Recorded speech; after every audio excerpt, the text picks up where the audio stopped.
With a history stretching back over 500 years, Hurston Dynamics is noteworthy for being not only one of the oldest continuing operating family businesses in the empire, but also for owning its own planet in the Stanton system, a claim that only three other corporations can match.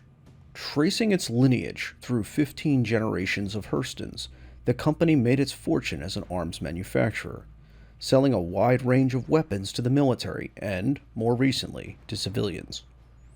In addition, Hurston Dynamics produces many of the refined materials and components that other weapon manufacturers rely on.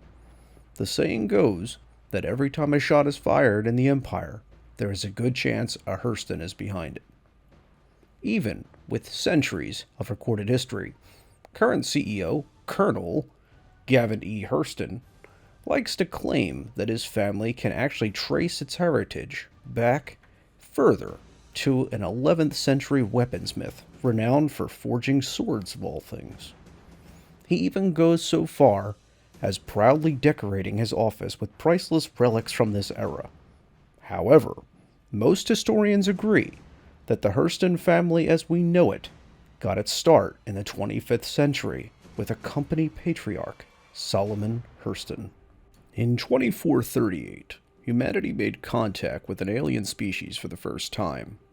While the Banu would prove ultimately to be peaceful, the discovery that there were potentially other civilizations among the stars initiated a multitude of new policies for the UNE, including a drastic increase in military spending to prepare for worst-case scenarios. Many leapt at the chance to capitalize on this sudden glut of military contracts, Solomon Hurston among them. Earning a living as a middleman, Solomon did not bother producing goods for himself, but would instead bid on government contracts and source the supplies at a lower price, earning a profit on the difference. When a contract requisitioning lasers for a series of military space defense platforms was announced, Solomon found the perfect company to source the lasers from. Cheap and up to spec, the only issue was the company was going out of business and wouldn't be able to produce enough lasers in time. He took a risky loan and bought the company, transitioning it into Hurston Dynamics and marking the Hurston family's first foray into weapon production. Buoyed by the influx of government money, Solomon was able to turn a profit from the struggling weapon production facility. Over the next several years, Hurston Dynamics expanded its operations, going on to produce not only lasers, but numerous specialized parts and components. Exclusively focusing on niche products that had few competitors, Solomon secured more and more contracts for his company. By 2460, Hurston Dynamics was a major military manufacturer, and to help him handle the company's swift growth, the extended Hurston family was brought in to manage operations. As a child, Solomon had always heard stories of how successful his mother, Jadis DeLong, had been. However, shortly after he had been born, she had passed away, and the company she had founded continued on without her family receiving anything for her efforts. As the Hurstons struggled for years to make ends meet, Solomon had sworn that if he was ever successful, he would see that first and foremost, his family was always taken care of. He was true to his word. Hurston Dynamics would continue to expand, buying small companies, mines, and suppliers in order to meet the demands of its large portfolio of government contracts. With each acquisition, a Hurston family member would be placed at the head to run it. Importantly, though, while Solomon believed family was firmly the first point of business, he also believed in having to earn your place at the table. Hurstons were expected to work hard to maintain their positions or risk being cut out of their family fortune. Solomon's own son, Darrington Hurston, was a prime example of what could happen if someone proved unworthy of their birthright. The problem with relying so heavily on government contracted bids is that in order to stay ahead, Hurston Dynamics had to ensure that it continued to offer the best price on bids while maximizing profits. Darrington Hurston was placed in charge of a factory that produced mag resistors, but the cost of manufacturing them was so high that they were barely breaking even. Rather than trying to improve production methods or negotiate better material prices, Darrington decided to cut corners. This choice disastrously backfired when a railgun accident involving malfunctioning Hurston mag resistors took the lives of multiple Navy personnel. The response was swift, and Hurston Dynamics' reputation was nearly ruined, losing several important contracts. Darrington was fired, and it would take years for the company to regain the government's trust. Solomon swore that the company would never again sacrifice quality in order to make a profit, and the company has adhered to that in the centuries since. Instead, they have earned a reputation for cutting costs everywhere else they can, except for the products made. One main method used over the years was to utilize the most cost-effective production methods no matter their environmental impact. Cited frequently as one of the worst polluting companies in the UEE, Hurston Dynamics began moving its operations to locations with fewer regulations, where it could legally use lower cost but environmentally unfriendly production methods. Decades of citations show that the company is even willing to skirt the law if it believes the fines will cost it less over time than upgrading its production to less polluting methods. The other cost-saving measure Hurston is notorious for implementing is connected to its hiring practices. In the early 26th century, under the leadership of Ariel Hurston, the company's third CEO, a new hiring contract called the Life Labor Style Employment Agreement would be implemented. Promising to offer stable employment, the potential employee would be locked into a years-long agreement at a fixed rate. While it would seem attractive at the time to have guaranteed work from years and years to come, the employee would have little hope of advancement and no option to leave the company without paying an exuberant cancellation fee. Though many critics have compared the contract to wage slavery, government authorities that continue to work with Hurston Dynamics point out that the agreements are considered to be legal under current labor laws. Despite the questionable labor and environmental records, Hurston Dynamics has had decades of growth and prosperity, leading eventually to the company's most ambitious expansion project yet, the purchase of Stanton 1. In 2853, lead researcher Aberdeen Hurston helped the company secure an extremely lucrative contract to produce antimatter warheads after the former supplier had a containment breach at its main facility. Within a few short years, the new department would prove to be one of the company's most profitable until it ran into a serious roadblock when a regular source of refined antimatter was unable to be secured. And after being denied access to material being produced at Quarterdeck Prison's refinement facility, Hurston began the arduous process of constructing refineries of its own. Because antimatter is extremely dangerous to handle, there are severe restrictions on where facilities can be located and numerous laws regarding their operation that makes them costly to operate. In order to return to profitability, the company needed to find a better solution yet again. One presented itself in 2865 when the UEE announced for the first time it was making planets available for private purchase. The 4 worlds of the Stanton system were to be auctioned off, and Magda Hurston was convinced that Hurston Dynamics needed to own one of them. With its own planet, it would be self-governing and no longer subject to the same restrictions that stymied them elsewhere. Additionally, it would have all the benefits that came with operating within the empire itself. It would be a major purchase, but one that could finally allow the company to reach its full potential. So, with a vote of 5-3, the Hurston Dynamics board heeded Magda's advice and purchased the rocky super-Earth Stanton 1. After minor terraforming to bring the world up to habitable standards, Hurston moved in and began working towards getting a full return on its considerable investment. Now CEO, Magda led the way on constructing massive mining operations across the planet and saw the establishment of brand new antimatter refinery. Facilities that would have taken years to construct under full UEE regulations could now be built within months. Following the economic theory that the planet was only losing value every year thanks to inflation, Magda believed it was an important value to be recouped as quickly as possible. Any areas that were deemed to have little resource value were repurposed for factories, research centers, and weapon testing areas. Or in the case of one particular large swath of land, made into the planet's capital city, Lorville.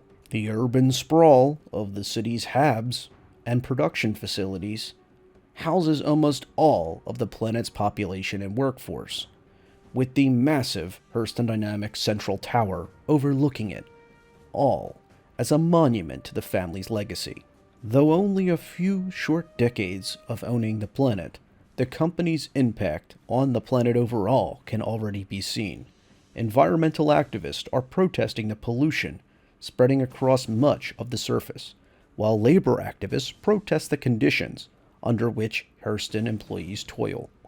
Yet, at the heart of everything stands the Hurston's family's undeniable success, built upon generations of hard work and amazing business acumen. That was Portfolio Hurston Dynamics, Spectrum Dispatch from all the way back in July 23 of 2013.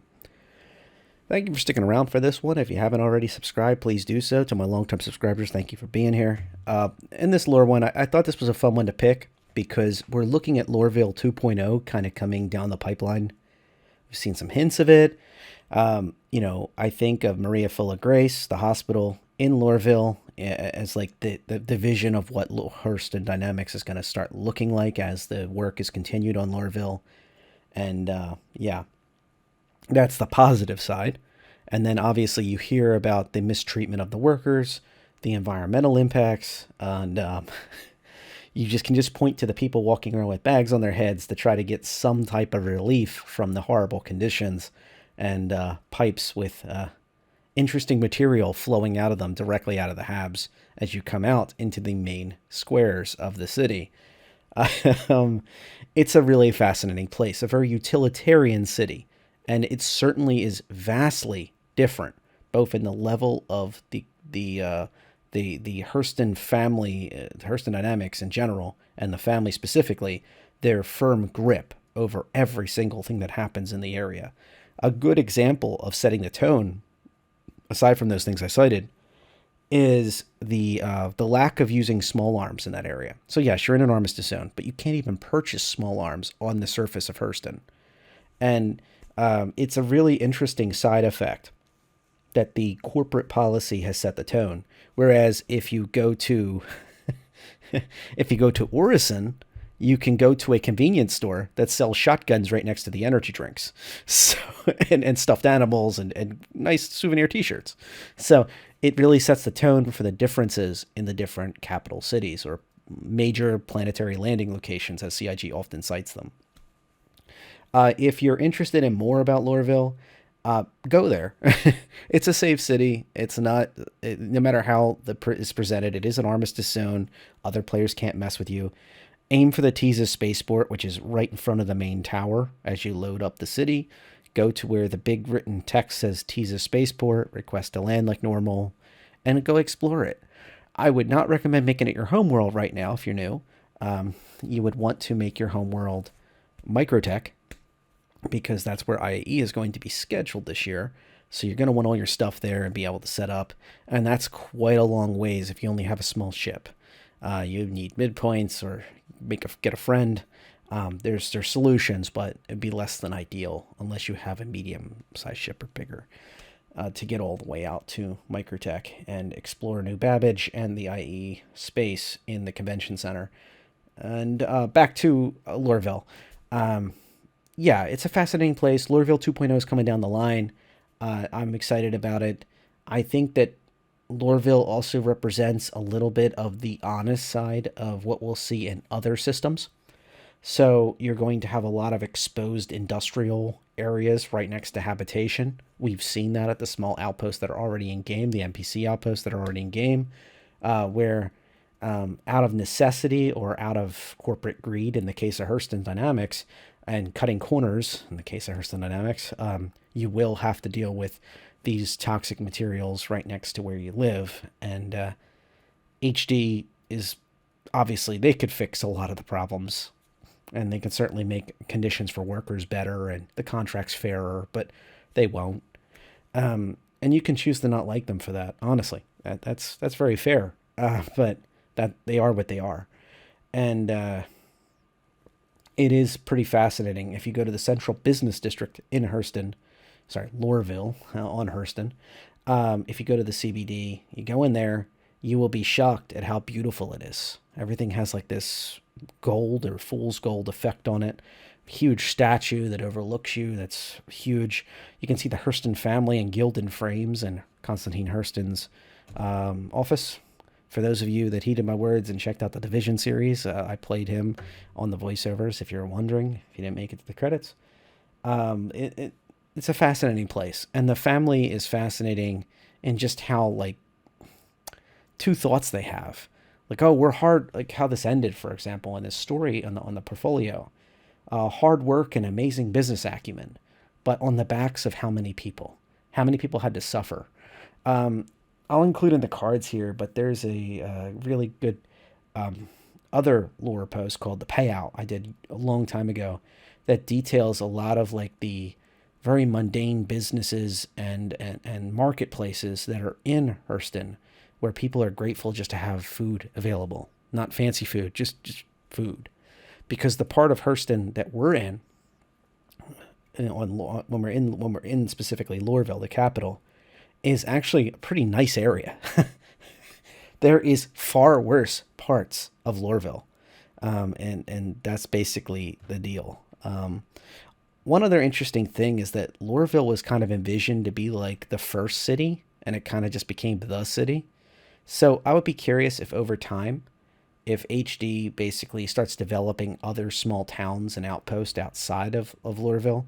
I know there are other places to warp to quantum to, and go and visit, but they're very, very, very small. I think there's also a good opportunity here to have roadways, like lit up roadways that travel into the distance, and put close outposts. And yeah, because right now all we have is the unfortunate barely habitable shacks that are out just outside the walls of Loreville that you can check out at the gates, and then the beautiful center part that we're at, if you want to call it that. It's probably one of the nicest parts of Loreville aside from the tower itself, and that's really it. So when Loreville 2.0 comes out, I'm very curious to see if there'll be more places to land, more places to explore. I hope that the greater Loreville area will be fleshed out a little bit, so there'll be things worth driving out to, or maybe even mines nearby. Like, no, there's nothing saying we can't have just mines nearby that you can drive your ROC to or something like that, just for some gameplay value, and give people a reason to want to live in Loreville, other than the wonderful sights and vistas. That being said, the planet of Hurston itself is actually quite beautiful. If you take a look at the Valkyrie trailer for the Valkyrie ship, that's mostly shot on Hurston, and that glowing of the sunsets and everything else, it has very interesting vibes, like beautiful Serengeti of Africa type vibes. That's all shot on Loreville. Sorry, just outside of Loreville and Hurston. And it's a really interesting planet to explore, to say the least. It's just a shame right now that it needs to be fleshed out better. There needs to be better solutions to that. The rewards need to scale better, and that's a topic for all of Stanton, the entire verse that we have right now, that we need to have different types of rewards based on where you're at, and that looting a box in some random place does not, give you things. Like, make it worth your time to go to different things. That's a topic for a much bigger video, so I'm keeping it very vague. Okay, so that'll do it for me tonight. Thank you very much for listening, and fly safe.